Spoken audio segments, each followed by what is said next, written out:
Allô, allô, c'est Bérangère pour la chaîne Bébé, Scrap et Booking. Aujourd'hui, je vais vous faire un petit retour lecture sur mes deux premières lectures du mois d'octobre. Alors, tout d'abord, j'ai lu une petite romance pour me faire du bien après tous les livres que j'ai lus qui étaient quand même au thème bien prononcé. Et du coup, je voulais un petit truc bien sympa, etc. Alors aujourd'hui, on est le 12 octobre. Et en fait, je suis allée au salon, juste par rapport à quelque chose, je vais vous en parler. Je suis allée au salon de Lire en Poche 2024 qui est juste à côté de chez moi.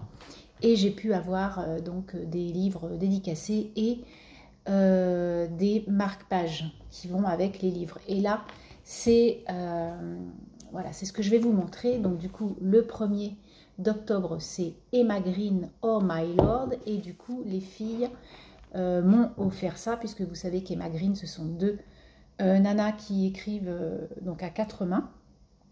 Et en fait, elles avaient tous les marque-pages qui allaient avec leurs livres. Et du coup, j'ai pris les miens. Donc voilà le marque-page en question qui va très très bien avec. Et puis, bien, j'ai ma petite signature, bien sûr, hop, qui est là. Voilà. Donc ça, c'est génial de se faire dédicacer des livres. Celui-là, je l'avais avant. Et du coup, j'ai acheté la suite que vous verrez prochainement dans une autre vidéo. En tout cas, je vais vous parler de celui-ci qui m'a énormément plu. Là, nous allons suivre Sidonie et Emmett. Voilà. Alors, Sidonie, elle a une sœur jumelle et en fait, elle est française et sa sœur jumelle habite à Londres. Et du coup, Sidonie va rejoindre sa sœur et elle veut trouver un petit boulot. Et puis, elle trouve sur, on va dire, un journal, elle trouve une annonce de nanny, voilà, pour garder une petite puce de 2 ans. Mais chez l'habitant, en fait. C'est vraiment être nanny à temps complet toute la semaine, du lundi au vendredi soir. Donc, elle va aller à cet entretien, etc. Et elle va être repêchée, c'est elle qui va avoir le job. Donc en fait, on va avoir la personne qui s'occupait de la petite Birdie, voilà, qui est malade. Donc du coup, c'est pour ça qu'elle veut une remplaçante. Et puis on va voir Emmett, qui est donc maître des lieux, papa de la petite Birdie, qui a perdu sa femme dans un drame, on va dire. Et donc du coup, il embauche Sidonie. Mais en fait, c'est le coup de foudre. C'est le coup de foudre pour eux deux, hein. Donc elle a le coup de foudre pour Emmett et Emmett a le coup de foudre pour Sidonie. Il faut savoir que Sidonie est une jeune femme française lambda, et sauf qu'Emmett, lui, est un milliardaire londonien que tout le monde connaît. Donc c'est très compliqué que la nanny sorte avec cet homme, sachant que lui, vu qu'il vient de perdre sa femme il y a peu de temps, il n'a pas envie, en fait, et on comprend au fur et à mesure qu'il n'a pas envie de s'embourber dans une autre relation, et surtout une relation saine. Il n'a pas envie de se réinvestir, en fait, parce qu'il a peur qu'il arrive quoi que ce soit à Sidonie, là, en l'occurrence. Donc voilà, on va être avec ces personnages. Sidonie, elle aussi, a eu quelques années compliquées avec quelqu'un qui avait une emprise sur elle, et elle a du mal à s'en défaire. C'est pour ça qu'elle est partie de France et qu'elle est arrivée à Londres chez sa sœur pour se refaire une petite santé, on va dire. Et c'est très compliqué pour elle de ne plus avoir cette emprise, même si elle est contente d'être libre, de faire ce qu'elle veut, etc. Elle a encore ces choses dans sa tête qui font qu'elle est encore quelque part et elle se dit « Ah ben non, je ne peux pas faire ça ». Mais elle s'en fout puisqu'elle n'est plus avec lui. Et c'est très compliqué pour elle. Voilà. Donc on va être avec ces deux personnes-là. Moi j'ai beaucoup aimé. Alors il n'y a pas que du doux. Il y a aussi voilà, des fâcheries, etc. Et puis, du coup, à la fin, on reste un petit peu sur notre faim puisque sa sœur jumelle, qui s'appelle Joséphine, alors elle, c'est une fille qui est très... donc elle est barman, elle a un caractère de dingue. Et du coup, elle, c'est un soir, un coup. Voilà, elle s'en fout, elle veut pas d'amour fou, elle veut pas aimer quelqu'un en fait. Et du coup, sur le prochain bouquin, on va parler d'elle, donc de Joséphine, avec Jude, le meilleur ami de Emmett. Voilà, ça va être mon prochain bouquin d'Emma Green que j'ai acheté donc lors de cet événement hein, que je vous ai parlé. Voilà, donc on va regarder ça très prochainement. En tout cas, j'ai bien aimé. C'est très pétillant, très frais. Voilà, c'est des petits moments sympas. Bon, c'est de la romance, faut aimer bien sûr. C'est mignonné, quoi, on va dire. Donc moi, je sais que ça me fait du bien entre deux histoires bien trempées. Ce qui est le cas de ma prochaine lecture, puisque je vais vous parler de Ce que tu as fait de moi de Karine Giebel. Donc aux éditions Pocket, c'est un livre que j'avais acheté il y a quelques temps. Donc là, j'ai fait mon marque-page comme ça, avec écrit « Le meilleur est à venir » avec des livres et un super fauteuil en rotin que j'adore. Et là, pareil, hein, j'ai eu la chance de voir Karine Giebel et d'avoir fait dédicacer mon bouquin. Voilà, donc trop contente d'avoir vu les trois personnages de mes livres. Enfin, les trois autrices en l'occurrence. Du coup, là, ça va être plutôt un thriller psychologique. Ah oui, du début à la fin, on va être sur quelque chose de très psycho, en fait. Donc, en fait, on va être avec Richard et Laetitia dans cette histoire. Donc, tous les deux sont mariés, ils ont des enfants. Et en fait, Laetitia est nouveau lieutenant, enfin, est lieutenant, en fait. Elle vient d'avoir ses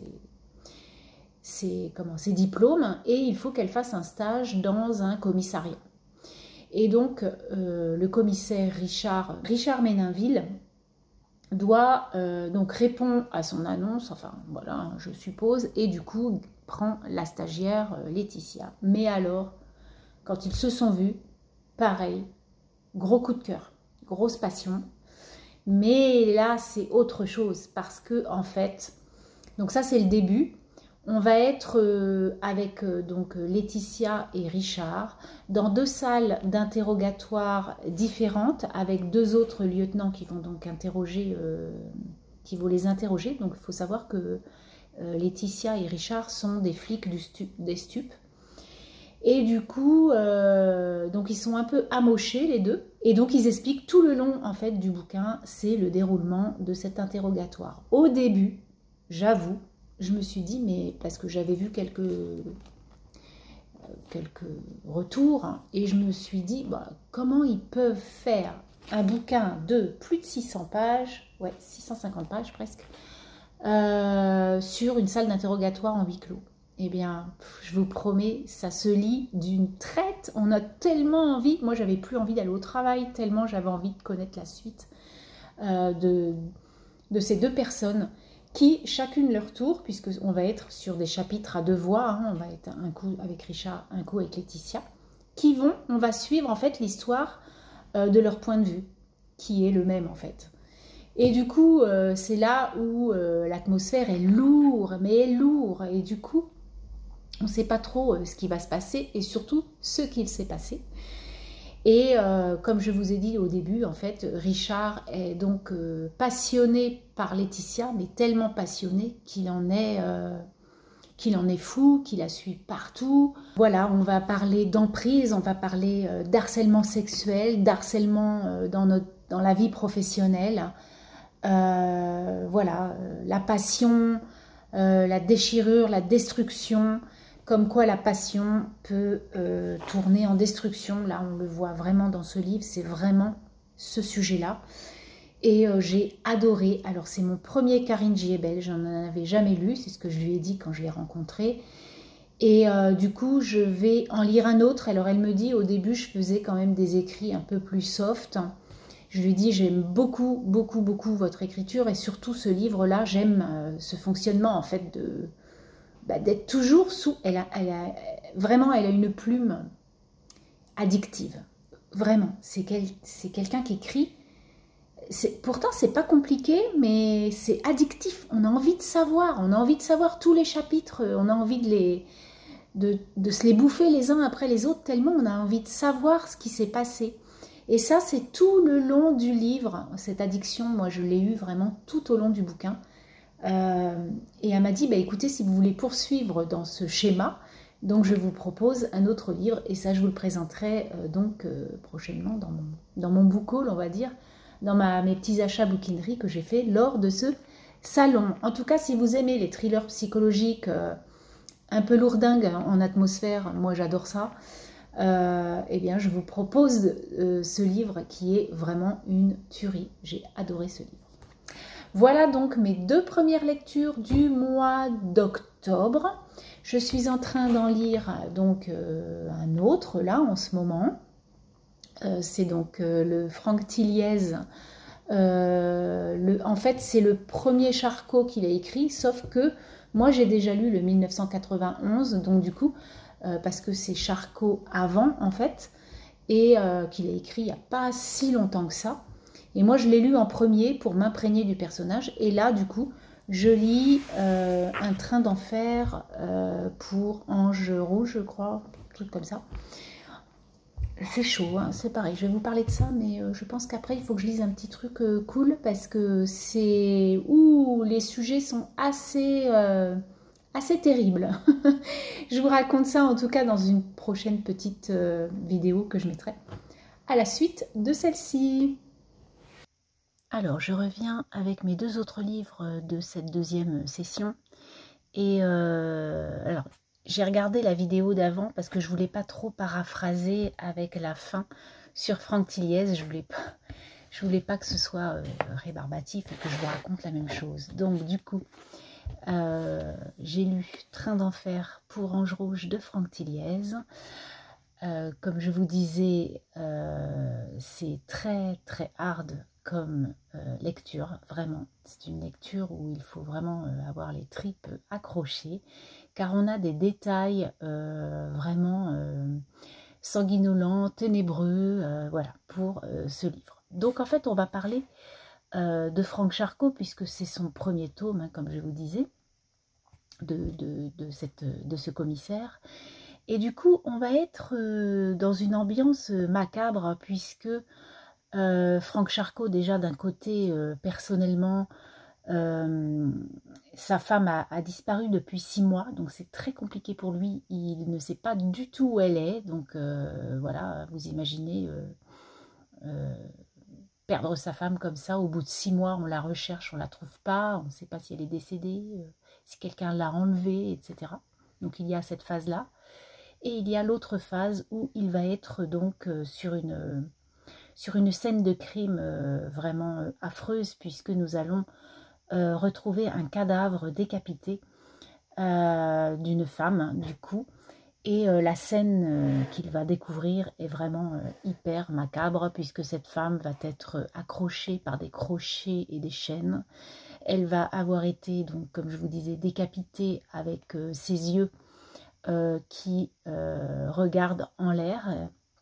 Enfin, plein de choses qui font que c'est hyper sanguinolent et ténébreux, comme je vous disais. Et vraiment, elle a été, même son corps a été martyrisé. Et du coup, nous allons être au rythme du sadomasochisme dans ce livre. J'ai appris beaucoup de choses que je ne connaissais pas et que je n'ai pas du tout envie de connaître. Là, on est vraiment à fond là-dedans. Et voilà, et Franck Tilliez est très très fort parce qu'il nous délivre, sur une page, sur 2 pages, sur 3 pages, il va décrire les scènes, comme je vous dis, sanguinolentes avec tous ces meurtres, parce que naturellement, il n'y aura pas que la première, il y en aura d'autres. Et donc, on va découvrir avec lui le bourreau qui a tué. Du coup, à la fin, on sait... alors, je connaissais pas, moi, Charcot, donc je pense qu'à chaque fois, il va y avoir des victimes et le tueur. Hein, je pense que ça va être élucidé dans chaque bouquin. Mais en tout cas, voilà, on est très... on est à fond dedans parce qu'en plus dans ce livre, donc il y a des meurtres, mais il n'y a pas du tout de rançon demandée. Voilà, on se demande si le tueur tue pour le plaisir. Alors on va savoir pourquoi après, mais c'est vraiment... donc on va parler aussi de la toile, enfin, d'internet où on a des sites dark, hein, des sites où on peut voir du sadomasochisme jusqu'à tuer les gens. Voilà, on va être vraiment dans cette thématique qui est vraiment terrible. On va être dans le médical, voilà, dans tout ça. Et alors, malgré le thème, hein, j'ai beaucoup aimé ce livre qui m'a tenue en haleine vraiment parce que j'étais avec donc Franck Charcot et je voulais connaître la fin. Et puis connaître aussi s'il retrouvait sa femme ou pas. Donc bon, bah, je vous laisse lire pour le savoir, mais je suis certaine que beaucoup d'entre vous ont lu ce bouquin puisque c'est quand même un auteur très très très très très aimé. Franck Tilliez, je l'ai vu lors du salon, donc comme je vous disais, où je suis allée, puisque j'ai fait presque 1 heure de queue pour faire signer 3 bouquins et lui parler 2 minutes et demie. Donc, mais bon, c'est pas grave, c'est un petit moment de bonheur que j'ai passé avec lui. Voilà donc pour ce thriller qui m'a bien tenue en haleine, mais qui est quand même assez, si on est un petit peu faible et qu'on a des émotions fortes, je ne vous conseille pas de lire ça parce que franchement, il y a des passages très très très hard. Et donc, pour mon deuxième bouquin, j'ai lu La réclusion solitaire de Tahar Ben Jelloun. Hein, donc, c'est un auteur qui, moi, je connais des gens qui le connaissent. Hein, donc, moi, je ne connaissais pas du tout cet auteur. Donc, je l'ai trouvé, ce bouquin, dans la boîte aux livres à côté de chez moi. Et j'ai dit, tiens, c'est un petit bouquin de 136 pages, je vais m'y coller. Donc, on nous parle dans la 4e de couverture qu'on va parler d'un travailleur immigré qui va arriver donc en France pour travailler. Donc il va laisser naturellement sa famille, ses amis à l'étranger où il habite. Et du coup il va se retrouver seul à l'hôtel sous 4 murs. Donc il va appeler cet hôtel, enfin cette chambre on va dire un peu... enfin pas très jouissive, hein, la malle, voilà, où il va être enfermé en fait tout le temps. Et donc cet homme va nous parler. C'est très compliqué ce livre à expliquer parce que il y a beaucoup. Alors c'est, on va dire, entre la poésie, la métaphore, l'absurde. Bon, moi personnellement, je n'y ai pas trouvé mon compte. J'ai trouvé que c'était très compliqué à lire et à comprendre. J'ai relu quelques pages plusieurs fois pour m'imprégner vraiment du livre. Je l'ai lu dans un silence complet pour vraiment être dedans. Mais j'ai eu beaucoup de mal. C'est pas le style de livre que je vais lire. Alors je ne sais pas si vous connaissez, dites-moi. Tahar Ben Jelloun, moi je ne connaissais pas. Est-ce que c'est son écriture est tout le temps comme ça ou est-ce qu'il y a des livres un petit peu plus cartésiens, on va dire, pour cet auteur? En tout cas, donc, on va suivre cet homme en France hein, qui va travailler, donc, naturellement, à cette époque-là, dans les années, je pense, 70, et qui va être donc seul au monde en ayant laissé tout le monde là-bas dans son pays. Et du coup, il va se faire on va être entre imagination, réalisme et tout ça. On va être d'un côté et de l'autre. Il va parler aux images qu'il a accrochées au mur, aux images de magazines. Il va parler aux femmes. Voilà, il faut vraiment être dedans pour comprendre l'écrit de l'auteur et de trouver ce qu'il veut nous dire, quoi, par rapport à tout ça, parce que voilà, c'est vraiment un monde irréel en fait. Hein. Il est dans sa bulle, il imagine des choses, il fait beaucoup de rêves, voilà, comme je vous dis, il parle à ses images, il croit que c'est son amoureuse, voilà, c'est un petit peu compliqué, mais en tout cas, Voilà, il y a aussi des petites choses sympas et surtout, ça laisse réfléchir un petit peu. Voilà, il y a de la réflexion dans ce bouquin, je pense, à trouver, quoi. Il faut chercher, en fait, le pourquoi du comment il a écrit ce livre. Alors, j'ai quelques idées, mais j'en suis pas certaine. J'ai vu quelques avis, j'étais d'accord avec eux, pas pour d'autres. Donc voilà, je pense qu'on peut se faire aussi chacun une idée, pour beaucoup de bouquins hein, d'ailleurs. Mais celui-là est vraiment différent de ce que je lis d'habitude et c'est très très très très beaucoup de métaphores en fait dans ce livre et du coup on a du mal à s'imaginer moi, comme je vous dis à chaque fois, hein, je lis, j'imagine les scènes. Là, j'avais beaucoup de mal à m'imaginer dans le personnage. Mais en tout cas, voilà, je suis contente d'avoir lu ces 136 pages. Donc demain, pas demain, non, mais ce week-end, ce week-end, j'irai le redéposer à la boîte aux livres pour que quelqu'un le lise aussi. Voilà donc pour mes 2 livres lus en cette deuxième session de la première quinzaine du mois d'octobre. Et là, je suis en train de lire Prendre la vie comme elle vient de Karen Ponte. Donc ça fait plusieurs fois que je lis cette autrice. Alors c'est beaucoup plus facile à lire. Je peux lire devant la télé. Ça ne me gêne en aucun cas. C'est très simple. Mais par contre, ça a l'air très très bien ce livre. Moi j'aime beaucoup ce genre d'histoire. Donc voilà, c'est la vie des gens, les choses qui peuvent arriver dans la vie. Donc je vous expliquerai ça dans une prochaine vidéo. Je vous souhaite un bon week-end parce que je pense que je posterai tout ça samedi matin. Voilà, et ça me laissera le temps de faire cette petite vidéo. Et puis je vous dis à très bientôt. Bye bye.